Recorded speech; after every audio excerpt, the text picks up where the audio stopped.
Hi all, welcome to lecture 3 on per unit quantities.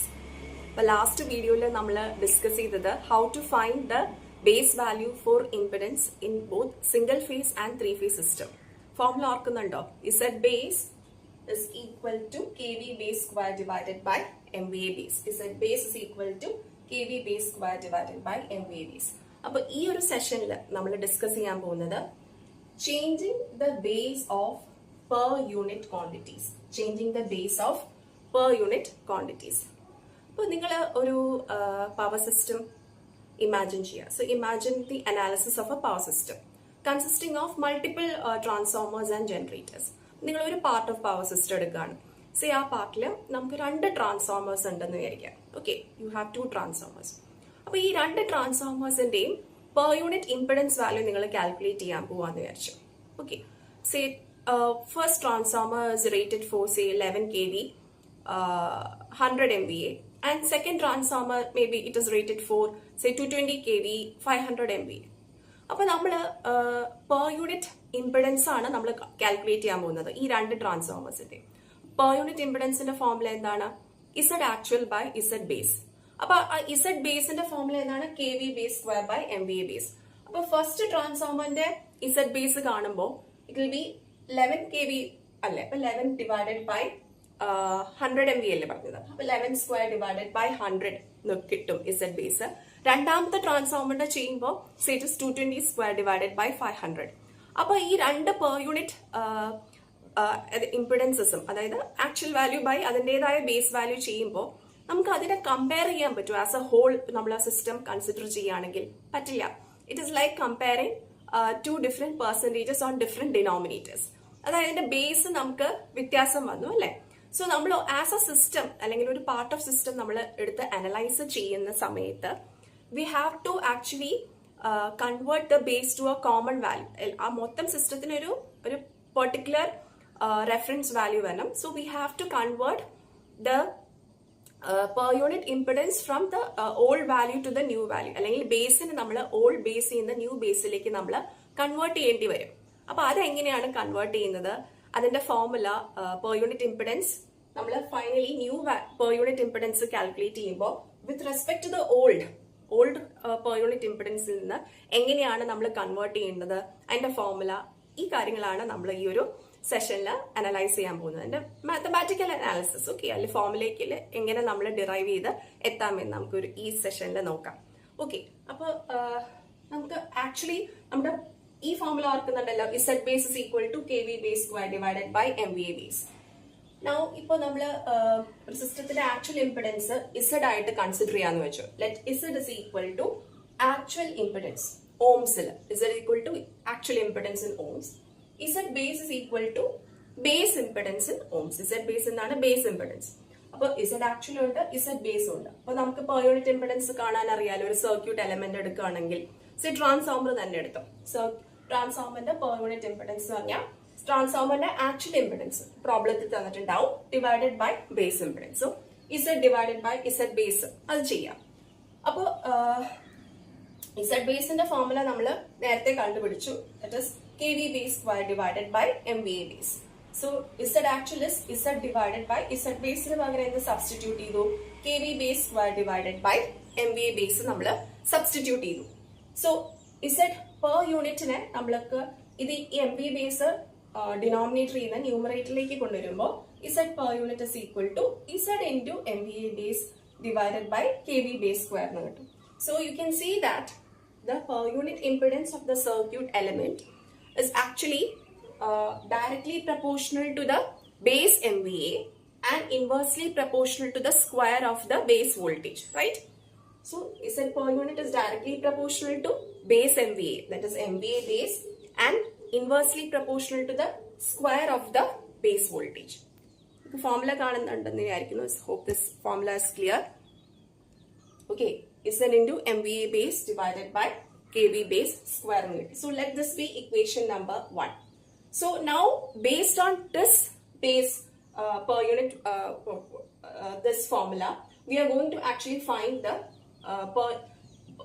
all Z per unit value. That is question already mentioned the values വെച്ചിട്ട് Z per unit old നമ്മൾ കാണാൻ പോവാണ്. Okay, so Z per unit old will be Z into MVA base old divided by KV base old the whole square. Okay, that is Z per unit old. Z per unit old is equal to Z into MVA base old divided by KV base old the whole square. So, ഇതിൽ നിന്ന് നമുക്ക് actual ഇംപെഡൻസിന്റെ formula കാണാം. What is it? It is actually Z is equal to Z per unit old into KV base old the whole square divided by MVA base old. മനസ്സിലായോ? Just substituting, that is finding Z from this formula. അപ്പോൾ given base old values നമ്മൾ old values ആയിട്ട് എടുക്കുക. അതായത് given values of MVA base as well as KV base. We will take it as MVA base old by KV base old the whole square. So Z is equal to Z ഇതിൽ നിന്ന് എന്താണ്?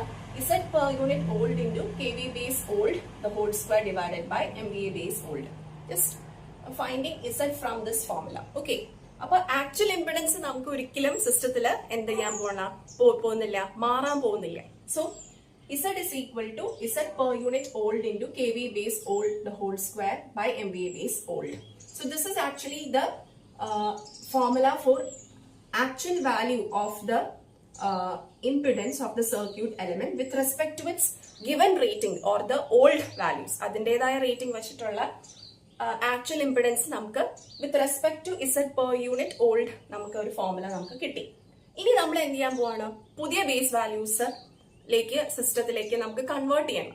So if new base values are use to compute the per unit impedance, new base values നമ്മൾ use ചെയ്യുകയാണെങ്കിൽ what is it? Z per unit ഈ same ഫോർമുലയിൽ Z per unit ഓൾഡിന് പകരം Z per unit new കൊടുക്കുക.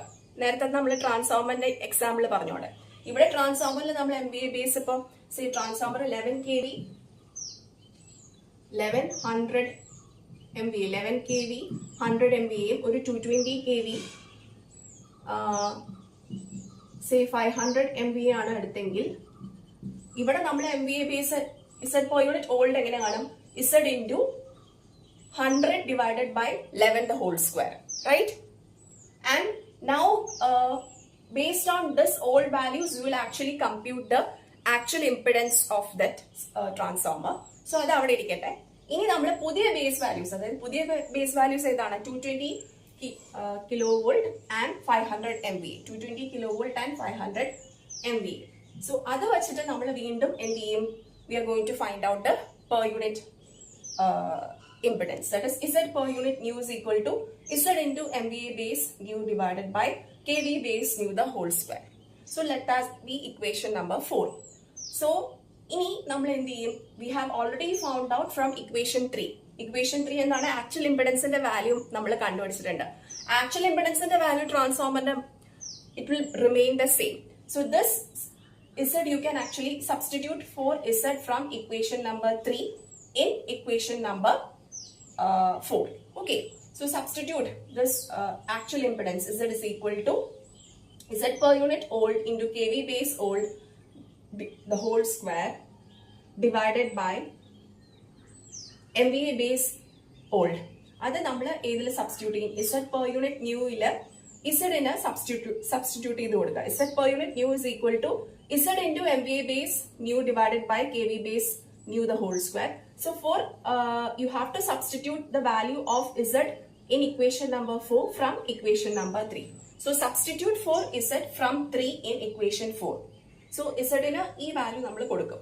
അപ്പോൾ Z ന്റെ value എന്താണ്? Z per unit new is equal to, instead of Z you substitute Z per unit old into KV base old the whole square divided by MVA base old into MVA base new by KV base new the whole square. Okay, so you can rearrange the terms, like you can group the KV base old and KV base new the whole square in one side and MVA base new and MVA base old on the other side. So we have Z per unit new is equal to Z per unit old into KV base old by KV base new the whole square into MVA base new divided by MVA base old. So you can see that, this formula actually converts the per unit impedance from the old value to a new value. Okay, അപ്പൊ ഈ formula വളരെ important ആണ്. അപ്പോൾ നമ്മൾ ഇനി problem ചെയ്യുമ്പോൾ ശരിക്കും ഇതിന്റെ കോൺസെപ്റ്റ് നിങ്ങൾക്ക് മനസ്സിലാവും.